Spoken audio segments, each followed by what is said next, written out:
अस्सलामुअलैकुम नाजरीन, पिछली किस्त के इख्तिताम पर आपने देखा इसहाक बहुत ज्यादा जख्मी हो गया था। किस्त के आगाज में आप देखेंगे कि इसहाक बहुत ज्यादा जख्मी होता है तो बाबर अरूज कहते हैं हमें सिकंदरिया जाना चाहिए, वहाँ हम जल्दी पहुँच जाएंगे क्योंकि इसहाक आगा के जख्म बहुत गहरे हैं और इनको एक हकीम की जरूरत है। जिसके जवाब में इसहाक कहता है मैं सिकंदरिया नहीं बल्कि मेदली जाऊंगा। फिर इलियास कहता है आपकी तबीयत ठीक नहीं, आपको सिकंदरिया जाना चाहिए। तो बाबर अरूज कहते हैं हम सब भाई साथ मेदली जाएंगे तो हम अपनी भाभी और भतीजों की कब्रों पर हाजिरी दे सकेंगे। ये सुनकर इसहाक आगा दुखी हो जाता है। फिर बाबर अरूज डस्पीना का नाम लेते हैं जिस पर इसहाक आगा कहते हैं तुमने उसे बीवी बनाने के लिए ये सब कुछ किया और अब वो जहाज जो हम पर मुसीबतें लाते हैं ये सब तुम्हारे खानदान वालों की करतूत हैं। तुम तमाम समुद्री डाकुओं के बाबा बन गए इसलिए तुम्हारा नाम बाबा अरूज पड़ गया। मैंने कजाकों की वजह से अपना खानदान खो दिया। जो अपने खानदान की बजाय समंदर से प्यार करता है वो मेरा भाई नहीं हो सकता। इसके बाद बाबर अरूज इसहाक आगा का हाथ चूमने लगते हैं तो इसहाक आगा अपना हाथ पीछे कर लेते हैं। इसके बाद बाबर अरूज कहते हैं हम सब तकलीफ में हैं भाई, अगर मुझे मारने से आपका दर्द कम होता है तो मुझे मार दें, लेकिन आपके जख्म बहुत गहरे हैं, चले पहले सिकंदरिया जाके आपके जख्मों का इलाज करें। फिर इसहाक गुस्से से कहता है मुझे मेदली ले जाओ, अगर मैं रास्ते में मर गया तो मुझे मेरे खानदान के साथ दफना देना। ये कहकर इसहाक और खिजर वहाँ से चले जाते हैं। उनके जाने के बाद बाबर अरूज रोने लगते हैं और इलियास उन्हें तसल्ली देता है। इसके बाद दूसरा मंजर दिखाया जाता है। पैतरू एक जगह छुपा होता है। फिर पैतरू कहता है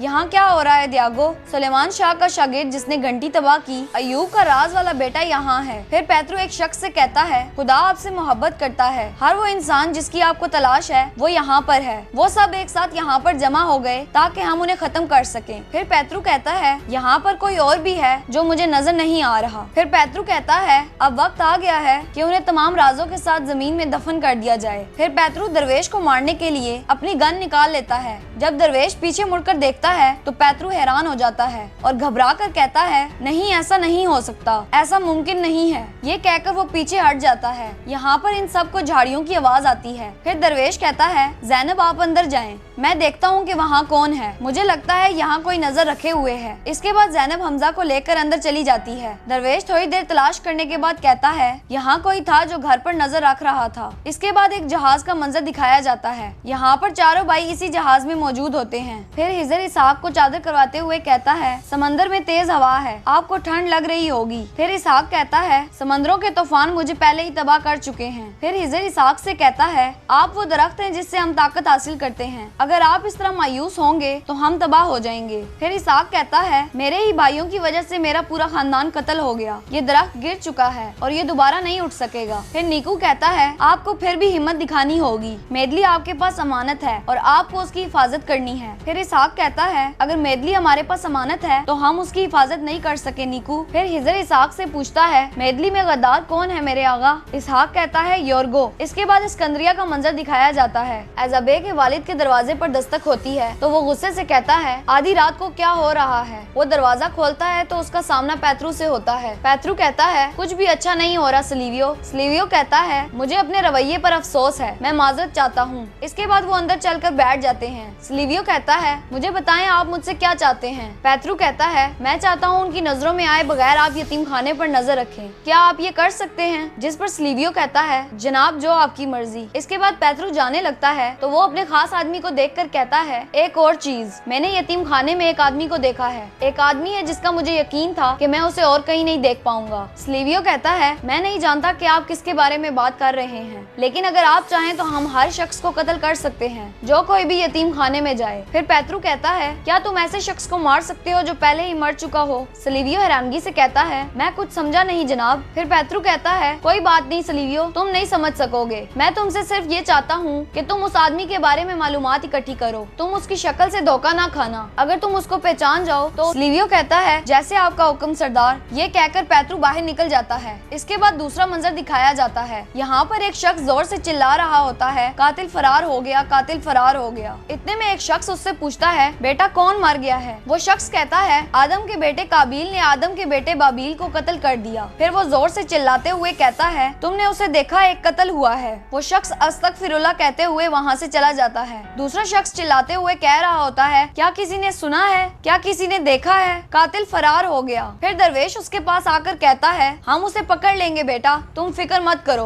कुछ काम है, यतीम खाने पर नजर रखो। वो शख्स दरवेश से कहता है, क्या काबिल वहाँ गया? लेकिन वहाँ तो बच्चे हैं, बच्चे कातिल नहीं हो सकते। फिर दरवेश कहता है, मेरे बेटे वहाँ पर जाओ ताकि कोई कातिल अंदर दाखिल ना हो। इसके बाद वो हाँ में सारी लाता है। फिर दरवेश वहाँ से चला जाता है। तो वो शख्स कहता है, जिसने कत्ल किया है वो इंसानों से तो भाग सकता है लेकिन अल्लाह से नहीं। इसके बाद दूसरा मंजर दिखाया जाता है। पैतरू का खास आदमी कहता है, आपकी खामोशी ने मुझे झंझोड़ दिया है, मैंने पहली बार आपकी आंखों में इतना खौफ देखा। आप मुझे बताएं कि यतीम खाने में आदमी कौन था? पैतरू कहता है, जमीन में दफन एक राज वो आज जाहिर हुआ। दिखने में वो सफेद दाढ़ी वाला मुसलमान दरवेश नजर आ रहा था, लेकिन मुझे यकीन है कि बात कुछ और है दियागो। फिर पैतरू कहता है, मुझे लगता है वो दुनिया का सबसे खतरनाक आदमी है। फिर वो दोनों यहाँ से चले जाते हैं। इसके बाद दूसरा मंजर दिखाया जाता है, जहाँ पर डेस्पिना जोर जोर से चिल्ला रही होती है और कह रही होती है, दफा हो जो लानती औरत। हकीमा कहती है, बेटी ऐसा ना करो, मैं तुम्हारे लिए खाना लाई हूँ, बच्चे के लिए कुछ खा लो। डेस्पिना कहती है, तुम्हें बच्चे की परवाह नहीं, मुझे मालूम है कि तुम क्या चाहती हो, तुम और इजाबेल मेरे बच्चे को मारना चाहते हो, क्या पता है तुम लोगों ने खाने में क्या मिलाया है। हकीमा कहती है, बेटी तुम क्या कह रही हो, तुम मेरी बेटी की तरह हो। इसके बाद डेस्पिना दरवाजा खोलकर कहती है, कातिलो,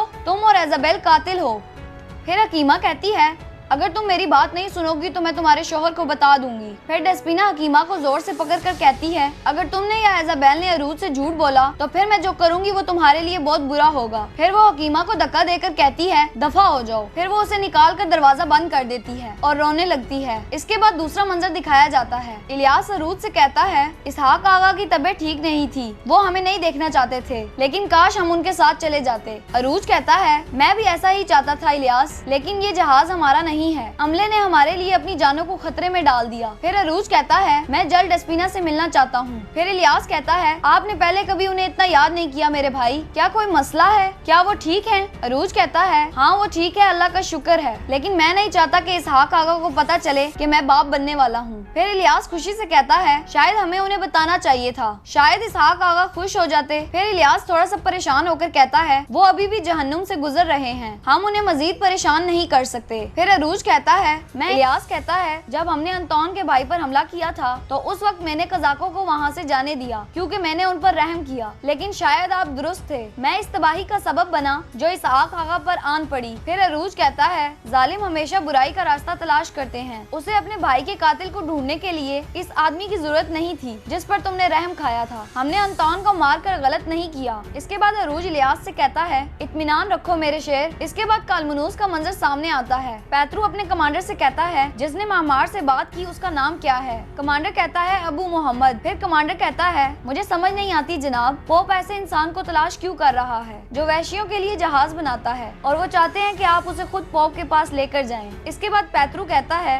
रात को तुम्हारा काम अहकामात पर सवाल उठाना नहीं बल्कि उनकी इताअत करना है। अबू मोहम्मद ममलूकों के लिए काम करता है, सिकंदरिया में सलीबियों की तरफ पैगाम भिजवाओ, वो हमारे लिए हर चीज का इंतजाम करेगा। फिर रात को कहता है, जो हुक्म आपका जनाब। थोड़ी देर सोचने के बाद पैतरू कहता है, किताब फरोश सुलेमान के बारे में क्या ख्याल है? रात को कहता है, हम मंसूबा बना रहे हैं, हम जल्द उसके बारे में पता लगाएंगे। इसके बाद सिकंदरिया का मंजर सामने। अरूज और इलियास सिकंदरिया पहुंच जाते हैं तो उनका सामना क्लिच बे से होता है। फिर क्लिच बे कहते हैं, मेरे बहादुरों, तुमने अंतोन को समंदर की गहराइयों में फेंक दिया। फिर अरूज कहता है, हमने उसे समंदर की तह तक पहुंचा दिया, लेकिन हमने उसे आखिरी सांसें लेते हुए नहीं देखा। फिर वो खुशी से बाबर अरूज को गले लगा लेते हैं। क्लिच बे का बेटा सामने खड़ा ये सब देख रहा होता है। फिर वो कहता है, वो इसे ऐसे गले लगा रहे हैं जैसे वो इनका बेटा हो। मुझे तो ये भी याद नहीं कि आखिरी बार मुझे बाबा ने कब गले लगाया था। बहरहाल अरूज ने पूरे बहरे रोम को फतह कर लिया। फिर वो जाफर को पकड़कर वहाँ से चला जाता है। इसके बाद इजाबेल और हकीमा को दिखाया जाता है। इजाबेल हकीमा से कहती है, तुम ऐसे डर रही हो जैसे तुम यहाँ पर नहीं हो, जैसे कि तुमने कुछ चोरों को मार दिया हो और कुछ तुम्हारे मकरूज हैं। हकीमा कहती है, मैं चोरों से नहीं डरती, मुझे डेस्पिना से डर लगता है जिसे मैंने अपनी बेटी कहा है। फिर इजाबेल उससे कहती है, तुम्हें उसकी कोई परवाह नहीं है, तुम सिर्फ बाबर अरूज से डरती हो। फिर हकीमा कहती है, ऐसा नहीं है। इजाबेल कहती है, चुप रहो, फजूल बातें मत करो। डेस्पिना कैसी है? क्या तुमने उसे देखा? वो ठीक है?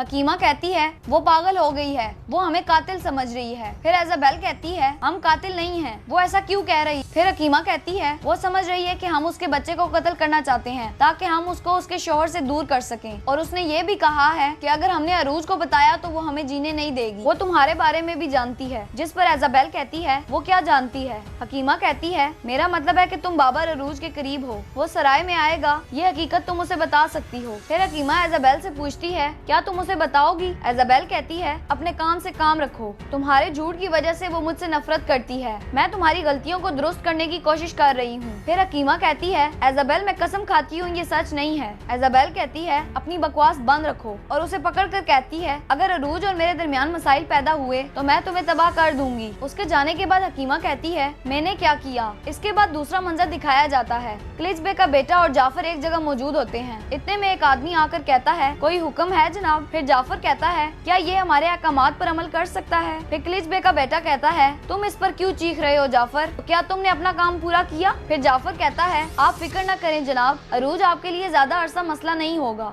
यहाँ पर इस किस्त का इख्तिताम हो जाता है। अगर आपको हमारी ये वीडियो पसंद आई है तो हमारे चैनल को सब्सक्राइब कर लें ताकि रोजाना आने वाली वीडियो आप तक पहुँच सके।